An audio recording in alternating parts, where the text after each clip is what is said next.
नमस्कार दोस्तों, दिनेश वत्सल डायरी में आपका एक बार पुनः स्वागत है। और आज मैं आपको ले आया हूँ एक ऐसी जगह पर जहाँ नरेगा के तहत यहाँ पर काम हुआ है। और मैं आपको दिखाने जा रहा हूँ कि आज से ठीक 1 साल पहले हम लोग यहाँ आए थे और वृक्षारोपण अभियान के तहत हम लोगों ने यहाँ पर वृक्षारोपण किया था। एक अलग तरह की एक्टिविटी की थी और बहुत ही अच्छा इवेंट किया था। विशेष रूप से हमने यहाँ कुछ पौधारोपण किया था और फिर अच्छे से फ़ोटो लिए थे। मैंने स्वयं ने भी सोशल मीडिया हैंडल्स पर इस फ़ोटो को शेयर किए थे, साझा किया था। और ठीक 1 साल के बाद मैं उस जगह पर वापस आया हूँ और विशेष रूप से मैं ये देखने आया हूँ कि जो फ़ोटो मैंने वृक्षारोपण के यहाँ पर खिंचवाए थे, पर्यावरण चेतना के बारे में हमारा भी योगदान है, तो बड़ा अच्छा फील हुआ। लेकिन मैं ठीक 1 साल के बाद यहाँ आकर के देखता हूँ और मैं विशेष रूप से उस जगह, उस स्थान को देखने के लिए आया हूँ जहाँ मैं महसूस कर सकूँ कि आज से ठीक 1 साल पहले जो वृक्ष, जो पौधे मैंने यहाँ पर लगाए थे, काफ़ी लोगों ने हमने मिल कर के लगाए थे, उसकी क्या स्थिति है। तो मैं समझता हूँ कि बड़ी ही दयनीय स्थिति है। आप देख सकते हैं यहाँ पर ये वृक्षारोपण का यहाँ हम लोगों ने किया था।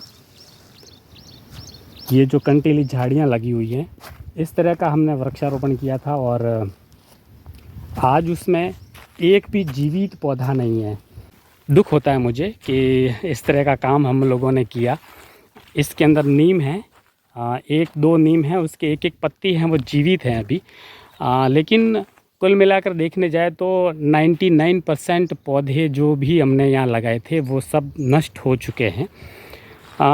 थोड़ा खेद तो है ही कि हम लोगों ने किस तरह से बड़े जोश के साथ यहाँ पौधे लगाए थे और ये सोच करके कि अच्छा होगा यहाँ पर दिखने के लिए। लोगों ने भी सोशल मीडिया हैंडल्स पर अच्छी वाहवाही दी और कहा कि वास्तव में अच्छा काम कर रहे हो। लेकिन जब उसका परिणाम देखें तो बड़ा दुख होता है। तो वैसे इस वीडियो को बनाने के पीछे एक ही उद्देश्य है कि अब तय कर लेना चाहिए, जहाँ तक मैंने तय कर लिया है कि यदि हम किसी तरह का पौधा लगाएं, किसी वृक्षारोपण अभियान में, पर्यावरण चेतना के अभियान में अगर हम हिस्सेदारी बने और ऐसे फ़ोटो हम शेयर करें कि देखिए इस तरह के फ़ोटो लगा करके हम लोग अच्छा काम कर रहे हैं, तो इस बात को सुनिश्चित कर लें कि क्या वो पौधा जीवित रह पाएगा, क्या हम उस पौधे की देखभाल कर पाएंगे, क्या उसका भविष्य होगा पौधे का।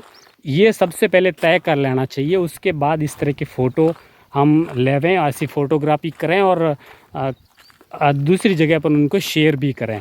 तो मुझे लगता है कि ये एक सेल्फ स्टडी है और बड़ी सीखने वाली बात है, खुद के लिए भी, सबके लिए भी।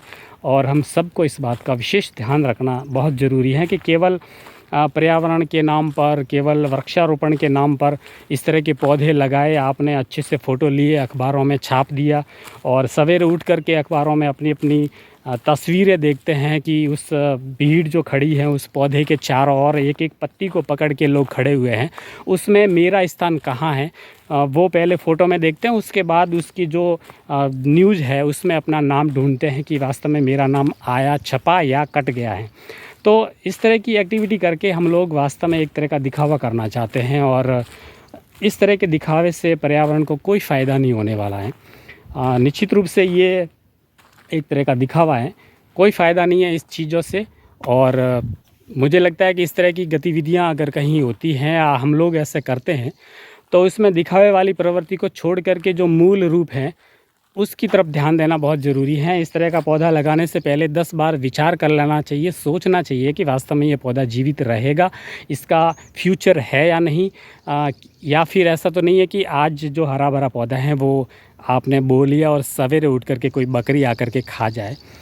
वैसे देखने जाए तो भारत भूमि में बहुत सारे वृक्षों की प्रजातियां हैं, करीब करीब ऐसी प्रजातियां हैं लाखों की संख्या में जो विलुप्त होने के कगार पे हैं। लाखों करोड़ों की संख्या में पौधे उगाए जाते हैं, यानी यूँ कहें कि पर्यावरण के लिए ऐसी पौधशालाएं हैं जिसमें पौधे उगाए जाते हैं। और उस प्रतिवर्ष जब भी मानसून होता है इन पौधों को विभिन्न सरकारी संस्थाएं, कुछ गैर सरकारी संस्थाएं हैं और कुछ ऐसे व्यक्तिगत कामों में, यहाँ तक कि नरेगा वगैरह ऐसी योजनाओं में भी ऐसे पौधे हैं वो फील्ड में पहुँचते हैं, उन नर्सरियों से घर तक पहुंचते हैं, ऐसी जगह पर पहुंचते हैं जहां पर बहुत चढ़ करके वृहद वृक्षारोपण, सघन वृक्षारोपण अभियान चलाया जाता है। मगर वो पौधे वो जगह जहाँ पर लगाए जाते हैं वो वास्तव में उसको लगाने के बाद क्या स्थिति होती है, ये बड़ा चिंता का विषय है। अगर देखने जाएं तो आज से ठीक कई साल 60 के दशक में हमारे देश में जनसंख्या जितनी थी उसमें शिशु मृत्यु दर की संख्या वो ज़्यादा थी। धीरे धीरे उसमें हम लोगों ने सुधार किया और आज की तारीख में शिशु दर में हम लोगों ने काफ़ी नियंत्रण प्राप्त कर लिया है। लेकिन इसके ठीक विपरीत अगर देखने जाएं तो जितनी हमारे देश की नर्सरियों में पौधे तैयार किए जाते हैं, उस पौधों को वहाँ नर्सरी से उठा करके जहाँ उनको बोया जाता है वहाँ पर ये पौधे वास्तव में पनपते हैं या नहीं, या फिर शैशव अवस्था में पल रहे पौधों को बो करके उसका रोपण करके उसको नष्ट करने के ऊपर हम लोग तैयार रहते हैं। तो ये बड़ा ही चिंता का विषय है और हम लोगों को इसके ऊपर विशेष ध्यान देना चाहिए कि पौधों की जो बाल मृत्यु है, जो नर्सरी से पौधों को उठा करके हम लोग यहाँ बोने जाते हैं, वो नष्ट हो जाते हैं, उसकी देखभाल नहीं होती है, तो बोने का कोई उद्देश्य नहीं है। तो एक तरह से अगर जिस तरह से शिशु मृत्यु होती है उसी तरह से पौधों की भी अगर शिशु मृत्यु देखने जाएँ तो हमारे देश में बहुत ज़्यादा है। इसको हमें रोकना पड़ेगा, तब जा कर के हम अपने देश के करीब करीब 24% भूभाग के ऊपर हम रिजर्व भौगोलिक क्षेत्रफल दे सकते हैं, जहां पर केवल और केवल वन होंगे, वृक्षारोपण होगा, जो सबके लिए अनुकूल परिस्थितियां पैदा करेगा।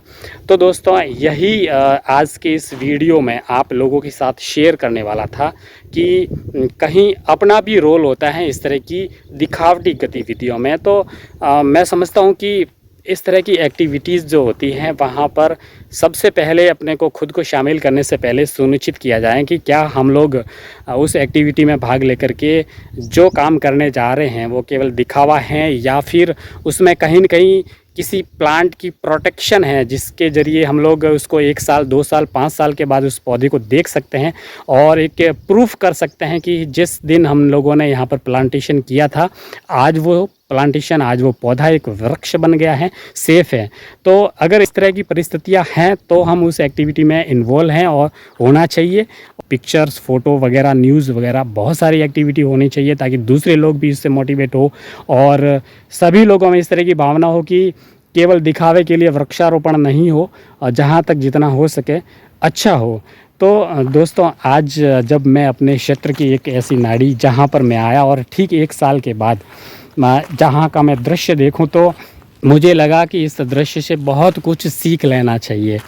तो इस तरह के वीडियो हैं जो आप लोगों तक शेयर करना चाहता हूं और मैं समझता हूं कि अगर आपको ये वीडियो पसंद आए तो ज़रूर शेयर कीजिए और अगर आप भी कोई प्रतिक्रिया है इस बारे में, आप कुछ कहना चाहते हैं तो कमेंट बॉक्स आपका इंतज़ार कर रहा है, अपनी टिप्पणी ज़रूर कीजिएगा। नमस्कार।